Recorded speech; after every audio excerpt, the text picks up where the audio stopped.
உங்களுக்கு important work இருந்ததுன்னா இந்த வீடியோவை 2x ஸ்பீடில் வச்சு பாருங்கள், உங்களுக்கு டைம் கொஞ்சம் சேவ் ஆகும். கைஸ், இந்த வீடியோவில் நம்ம ரியல்மி 8 5Gயோட ஃபுல் ரிவ்யூவை தான் பார்க்க போகிறோம். இந்த வாரமே நம்ம சேனலில் நிறைய ரிவ்யூ வீடியோஸ் போஸ்ட் பண்ணியிருக்கோம். போக்கோ X3 ப்ரோவோட ரிவ்யூ, மீ 11Xோட ரிவ்யூ, ஓப்போ F19 ப்ரோ ப்ளஸோட ரிவ்யூ அப்படின்னு சொல்லிட்டு இன்னும் நிறைய ரிவ்யூ வீடியோஸ் பிளான் பண்ணியிருக்கோம். ஸோ அதெல்லாம் பார்க்கலன்னா செக் பண்ணி பாருங்கள். நான் ஐ கார்டில் தரேன், டிஸ்கிரிப்ஷன்லேயும் லிங்க் தரேன். உங்களுக்கு இன்ட்ரெஸ்ட்டாக இருந்தால் செக் பண்ணி பாருங்கள் ஃப்ரெண்ட்ஸ். ரியல்மி 8 5G நல்ல மொபைலா? 5G மட்டுமே இருக்கிறதால ரியல்மி 8 5G நம்ம வாங்கலாமா, இல்லை இந்த பட்ஜெட் செக்மெண்ட்டில் இருக்க வேறு மொபைல்ஸை நம்ம கன்சிடர் பண்ணலாமா போன்ற எல்லா கேள்விகளுக்கும் இந்த வீடியோவில் நான் பதிலாக சொல்லிடுறேன். ஸோ இந்த வீடியோவை பார்க்குறவங்க ஸ்கிப் பண்ணாமல் கடைசி வரைக்கும் பாருங்கள். இன்கேஸ் நீங்கள் ரியல்மி 8 5G வாங்கலாம் அப்படின்னு வெயிட் பண்ணிட்டு இருந்தீங்கன்னா இந்த வீடியோ உங்களுக்கு கண்டிப்பாகவே யூஸ்ஃபுல்லாக இருக்கும். ஸோ ஸ்கிப் பண்ணாமல் கடைசி வரைக்கும் பாருங்கள்.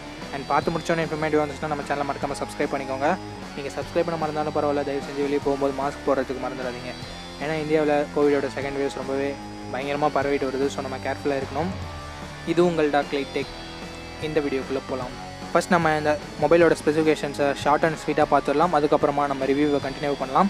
இந்த மொபைலில் நமக்கு ஃப்ரண்ட்டில் dragon production and new production use பண்ணியிருக்காங்க. அண்ட் பேக் பிளாஸ்டிக் பேக் தான் யூஸ் பண்ணியிருக்காங்க. டிஸ்பிளே பொறுத்த வரைக்கும் 6.5 inches IPS LCD பேனல் தான்.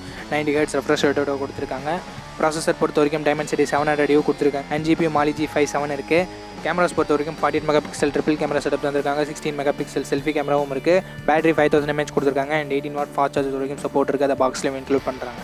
ஓகே ஃப்ரெண்ட்ஸ், இந்த மொபைலோட குயிக் ஸ்பெசிஃபிகேஷன்ஸை பார்த்துருப்பீங்க. இப்போ நம்ம ரிவ்யூவை கண்டினியூ பண்ணலாம். ஃபஸ்ட்டு பில்ட் அண்ட் டிசைன்லேருந்து நம்ம ஸ்டார்ட் பண்ணலாம். பில்ட் பொறுத்த வரைக்கும் முன்னவே சொன்ன மாதிரி ஃப்ரண்ட்டில் கொரில்லா கிளாஸ் கொடுக்காம இங்கே ட்ராகன் ப்ரொடக்ஷன் என்ற நியூ ப்ரொடக்ஷன் கொடுத்துருக்காங்க. ஹோப்ஃபுல்லி இந்த ப்ரொடக்ஷன் நல்லாவே இருக்கும், அதாவது கொரில்லா கிளாஸ் ஈக்குவலாகவே இருக்கும் அப்படின்னு நம்ம நம்பலாம்.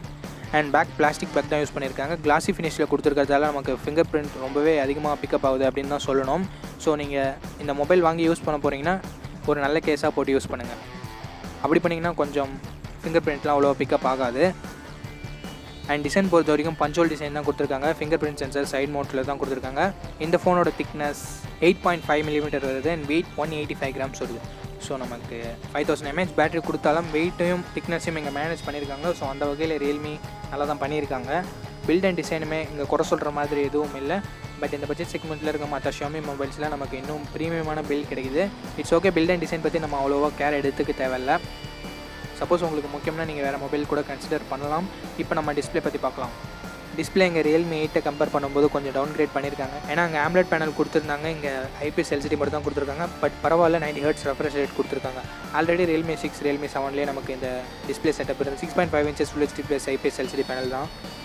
பழக்கப்பட்ட டிஸ்பிளே தான் இது. குறை சொல்கிற மாதிரி இந்த டிஸ்பிளேல எதுவுமே இல்லை.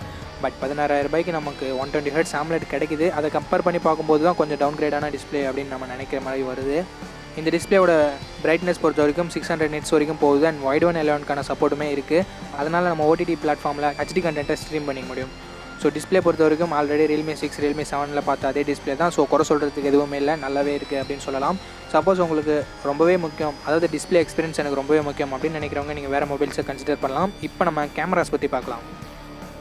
கேமராஸ் பொறுத்த வரைக்கும் ரியல்மி 8லேருந்து அப்படியே டவுன் கிரேட் பண்ணியிருக்காங்க அப்படின்னு தான் சொல்லணும். ஏன்னா ரியல்மி 8ல் நம்ம பார்த்துருந்தோம், கேமராஸ்லாம் அட்டகாசமாக இருந்தது. ஸோ ரியல்மி 8 மனசில் வச்சுட்டு ரியல்மி 8 5G தானே, கேமராஸும் அதே மாதிரி தான் இருக்கும் அப்படின்னு சொல்லிட்டு நிறைய பேர் வாங்குறதுக்கான சான்சஸ் இருக்குது. பட் அந்த மாதிரி வாங்காதீங்க. ஏன்னா ரியல்மி 8க்கும் ரியல்மி 8 5Gக்கும் கேமராஸ்ன்றது ரொம்பவே டவுன் கிரேட் பண்ணி தான் தந்திருக்காங்க. ஏன்னா இங்கே 48 மெகாபிக்சல் ட்ரிபிள் கேமரா செட்டப் தான் தந்திருக்காங்க. ட்ரிபிள் கேமரா செட்டப் யூஸ் பண்ணியிருக்காங்க. குவாட் கேமராலேருந்து ஒரு கேமரா குறைச்சிருக்காங்க. அப்படின்றதுக்காக நான் இங்கே டவுன் கிரேட்னு சொல்லலை, இங்கே வைட் ஆங்கிலே கட் பண்ணியிருக்காங்க. ஏன்னா இங்கே 48 மெகாபிக்சல் பிரைமரி GM1 சென்சர் தான் கொடுத்துருக்காங்க. அண்ட் எக்ஸ்ட்ராவாக பிளாக் அண்ட் ஒயிட் சென்சர் ஒன்றும் மேக்ரோ சென்சர் ஒன்றும் கொடுத்துருக்காங்க. அதுலேயுமே மெகாபிக்சல் எத்தனை அப்படின்னு சொல்லிட்டு அவங்க மென்ஷன் பண்ணல. மேக்ஸிமம் 2 மெகாபிக்சலாக இருக்க சான்சஸ் இருக்குது.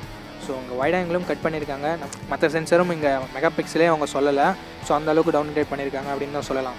பட் இங்கே நார்மலாக பார்க்கும்போது டேலைட் கண்டிஷனில் ஷார்ட்ஸ் எல்லாமே ரொம்பவே நல்லா இருக்குது. அதை நம்ம குறை சொல்கிற மாதிரி இல்லை. நைட்டில் மட்டும் நமக்கு ஓவரால் நாய்ஸ்ன்றது பிக்கப் ஆகுது. அண்ட் செல்ஃபி கேமரா குறை சொல்கிற மாதிரி இல்லை ஃப்ரெண்ட்ஸ். 16 மெகாபிக்சல் தான் கொடுத்துருக்காங்க. எல்லா ரியல்மி மொபைல்ஸ்லேயுமே இருக்க மாதிரி நல்லாவே தான் இருக்குது. இந்த செல்ஃபி கேமரா குறை சொல்கிற மாதிரி இல்லை. பட் இங்கே வீடியோ ரெக்கார்டிங்னு வரும்போது தான் கொஞ்சம் சொதப்புது. ஏன்னா இங்கே ஃப்ரண்ட்லேயே கூட 1080p வீடியோ 30 frames/second வீடியோ எடுத்துக்க முடியும். ரியர் சைட்லேயும் நமக்கு 1080p வீடியோ மட்டும் தான் சப்போர்ட் இருக்குது. 4K வீடியோக்கான சப்போர்ட் இல்லை. ஸோ அந்த வகையில் பார்க்கும்போதும் இங்கே கொஞ்சம் டவுன் கிரேட் தான் பண்ணியிருக்காங்க. அட்லீஸ்ட் இங்கே 4K வீடியோ ரெக்கார்டிங்காவது கொடுத்துருந்துருக்கலாம். பட் அவங்க கொடுக்கல. ஸோ கேமராஸ் ரொம்பவே டவுன் கிரேட் தான் பண்ணியிருக்காங்க. இட்ஸ் ஓகே, நமக்கு இந்த பட்ஜெட் செக்மெண்ட்டில் 5G ஆப்ஷன் வேணும் அப்படின்னு நினச்சா நம்ம ஒரு சில காம்ப்ரமைசஸை எதிர்பார்த்து தான் ஆகணும். ஸோ நீங்கள் கேமராஸை காம்ப்ரமைஸ் பண்ணிங்கன்னா உங்களுக்கு 5G ஆப்ஷன் கிடைக்கும். இப்போ நம்ம பெர்ஃபார்மன்ஸ் பற்றி பார்த்துடலாம். முன்னவே சொன்ன மாதிரி இங்கே 5G ப்ராசஸர் தான் யூஸ் பண்ணியிருக்காங்க. Dimensity 700 என்ற ப்ராசஸர். இதை 7 nm தான் பில்ட் பண்ணியிருக்காங்க. ஸோ நமக்கு பேட்டரி கன்சப்ஷன் கொஞ்சம் கம்மியாக தான் ஆகும். இந்த ப்ராசஸர் லைட்டாக ஹீலியோ G95 விட கொஞ்சம் பெட்டரான ப்ராசஸர் அப்படின்னு சொல்கிறாங்க. நான் நம்ம வீடியோஸ்லேயே கூட கொஞ்சம் கம்மியான ப்ராசஸர் G90 கம்பேர் பண்ணும்போது அப்படின்னு சொல்லியிருந்தேன். பட் இந்த மொபைலில் பெர்ஃபார்மன்ஸ் G95 விட கொஞ்சம் அதிகமாக இருக்குது அப்படின்ற மாதிரி நான் கேள்விப்பட்டேன். ஸோ பெர்ஃபார்மன்ஸில் இங்கே எந்தவித பிரச்சனையும் இல்லை ஃப்ரெண்ட்ஸ். 15,000 நம்ம என்ன பெர்ஃபார்மன்ஸ் வேணும் அப்படின்னு நினைக்கிறோமோ அதை விட கொஞ்சம் நல்லாவே இருக்குது அப்படின்னு சொல்லலாம். அண்ட் 5Gயும் இருக்கிறது ஒரு கூடுதல் சிறப்பம்சமாக இருக்குது. அண்ட் சாஃப்ட்வேர் பொறுத்த வரைக்கும் இங்கே Android 11 தான் கொடுத்துருக்காங்க. realme UI 2.0 ரன் ஆகுது. இங்கே பெருசாக குறை சொல்கிறதுக்கு எதுவுமே இல்லை ஃப்ரெண்ட்ஸ். நிறைய பக்ஸ் அந்த மாதிரி எதுவுமே நம்ம ஃபேஸ் பண்ணலை.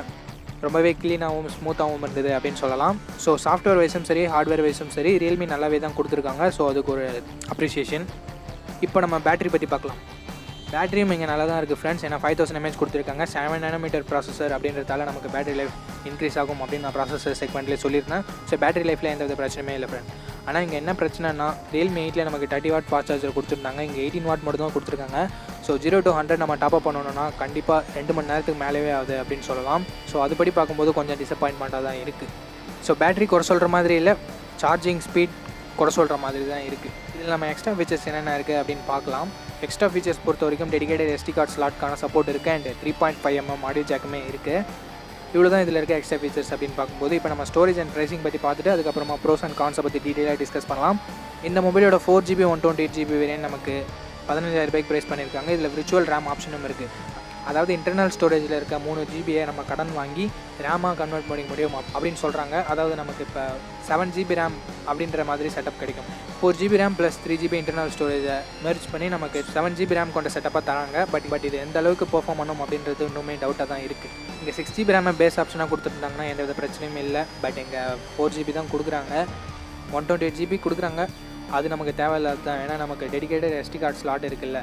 ஸோ நமக்கு 64GB போதுமான அளவாக இருந்திருக்கும். 664 கொடுத்துருந்தாங்கன்னா எந்தவித பிரச்சனையும் இல்லை. இங்கே 4 தான் கொடுக்குறாங்க. ஒரு சில யூசர்ஸ்க்கு இதுவே ஓகேவாக தான் இருக்கும். ஸோ இதை பற்றி நான் அவ்வளோவா பேச விரும்பல. இப்போ நம்ம ப்ரோஸ் அண்ட் கான்ஸ் பற்றி பார்க்கலாம். ப்ரோஸ்னு வரும்போது நல்ல பர்ஃபார்மன்ஸ் இருக்குது. அண்டு நல்ல சாஃப்ட்வேரும் கொடுத்துருக்காங்க. பேட்டரி லைஃப் எக்ஸலண்ட்டாக இருக்குது அப்படின்னு சொல்லலாம். அண்ட் கான்ஸ் பொறுத்த வரைக்கும் கேமராஸை ரொம்பவே டவுன் கிரேட் பண்ணி தான் தந்திருக்காங்க. அண்ட் சார்ஜிங் ஸ்பீடுமே டவுன் கிரேட்டில் தான் இருக்குது. மற்றபடி கான்ஸ்னு சொல்கிறதுக்கு எதுவும் இல்லை ஃப்ரெண்ட்ஸ். ஓகே ஃப்ரெண்ட்ஸ், வீடியோட கன்க்ளூஷனுக்கு வந்துட்டோம். நீங்கள் சொல்லுங்கள் ஃப்ரெண்ட்ஸ். இந்த மொபைலோட ஃபுல் ஸ்பெசிஃபிகேஷன்ஸை பார்த்துருப்பீங்க. 15,000 உங்களோட பட்ஜெட்டாக இருந்தால் நீங்கள் இந்த மொபைலை கன்சிடர் பண்ணுவீங்களா, இல்லை இந்த பட்ஜெட் செக்மெண்ட்டில் இருக்க வேறு மொபைல்ஸை கன்சிடர் பண்ணுவீங்களா?